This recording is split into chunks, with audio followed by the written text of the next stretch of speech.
means let's learn how to do that. Let's do the opposite of what we would have done. On the one hand, we were going to act out, so instead let's emotionally grab hold of our spouse and tell them what we need to say. As you are well aware, the economics of the times are pretty challenging, and I'm sure they're very challenging on couples and relationships. What do you foresee the impact of that on couples, and what simple advice can you give? Well, you know, it's funny. I think of the two major loaded issues in most marriages, they would be money and time. You know, I think, you know, one of the things I really believe, and that's in the new Don't Get Married book, is that once you get married, neither of those two things really are your own anymore. You now have another adult human being, a peer, as it were, who you really have to kind of check in with in terms of what are we going to do with our money and what are we doing with our time. You really can't just say, you know, oh, honey, we're about to leave work and I'm going out to happy hour. Well, you could if you have sort of an agreement like that, but in many cases that will lose what I call emotional credibility with your spouse. By the way, emotional credibility really consists of two things. It's a term, again, that I've coined, and it means trust. And I don't mean macro trust, by the way. This isn't the big trust like the examples we were just talking about, infidelity or drinking, drugging, or things like this. You know, micro trust means, you know, can I trust her or him to call me at times like this? Can I trust them to talk to me about things before they decide on doing them? Or are they really going to sort of disappoint me and betray my trust in them? So emotional credibility equals trust plus another element, which is called, you can call it likability. You know, do I like them? Do I like my spouse?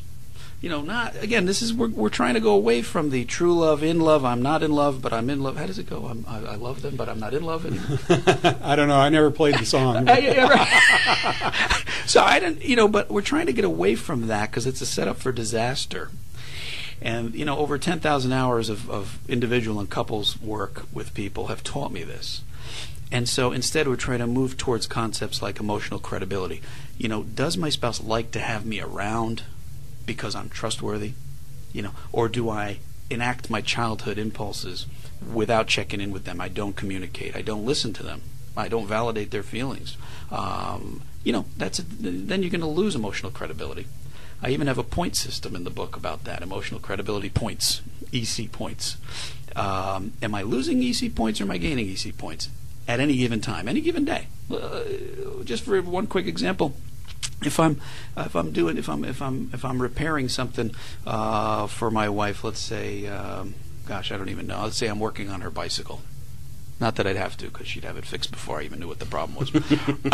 But let's say I'm working on her bicycle. But as I'm working, so here's the thing: I'm working on her bicycle, and so I'm gaining emotional credibility points. I'm doing something nice for her that maybe she doesn't have time to do, or doesn't know how to do, or really would rather have me do.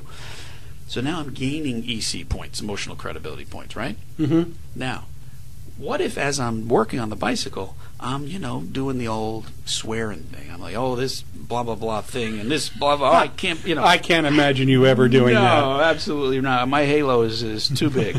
So imagine that I'm complaining, or even I'm just kind of subtly making little digs like, you know, I could have been done and could have been with, you know, doing this or doing that or whatever. Any negativity that I'm spouting out while I'm doing that favor you'll have a net loss of emotional credibility. I would think so. So I mean, it's like you know, you gained 100 points by working on the bike. You lost. I remember one time I asked somebody in my office. I'll keep it vague, obviously, for privacy purposes. But I asked the person one time. I said, "How many points did he gain doing that?" And I think this person literally said 100. And I said, "But by the comments he made, how many did he lose?" Now, mind you, I'm sitting there waiting for this person to say he lost all 100. Mm-hmm. Right? She says he lost 200. So this is where we're at, folks. Because then you feel like you're imposing on somebody. You feel like you're imposing it. And how could we really trust somebody with ourselves, including our needs, if we're feeling like we're either imposing on them or we can't really trust them to handle helping us? That's what we want to change. We want to be able to make this relationship, meaning marriage, a heck of an emotional investment where that person becomes really valuable to you because you trust them and you really want to have them around. Yeah, well, I'm very happy that I'm in one of them, and I'm assuming that you are too. Awesome. Yeah. Yes, we are too. It took work, though. You got to work on these things because, again, most of us fall into the category. Almost everybody I know, really, of first you fall in love, you have, quote, true love, you have idealization, and then what you have after that is disappointment, resentment, contempt as you devalue each other. And that's a really rough ride. But if you hold on and you read my book, of course, then you come out the other end really with a partner that you can trust in very important, sometimes subtle, but very, very, very fundamental ways, and somebody that you really never want to lose. The book is called Don't Get Married Unless You Understand a Few Things First. Where can you get the book? Right now you can get it on Amazon.com, which is the main outlet for it. But also you can order it at really any bookstore at all. And I'll be doing book signings up in this region anyway, the local bookstores, as well as the Borders bookstore out in Clifton Park. So you could Google it. You could Google lvacnation.com. That's LVAC. Nation, one word, .com, and you'll learn all about my books.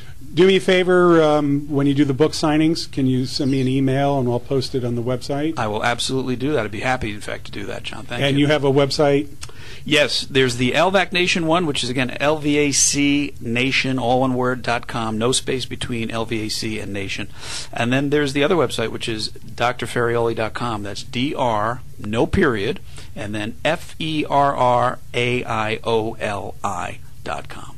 Dr. Anthony Ferraioli, psychiatrist, thank you for coming on our podcast.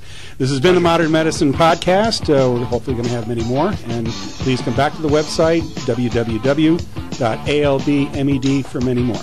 Thank you, and have a good day.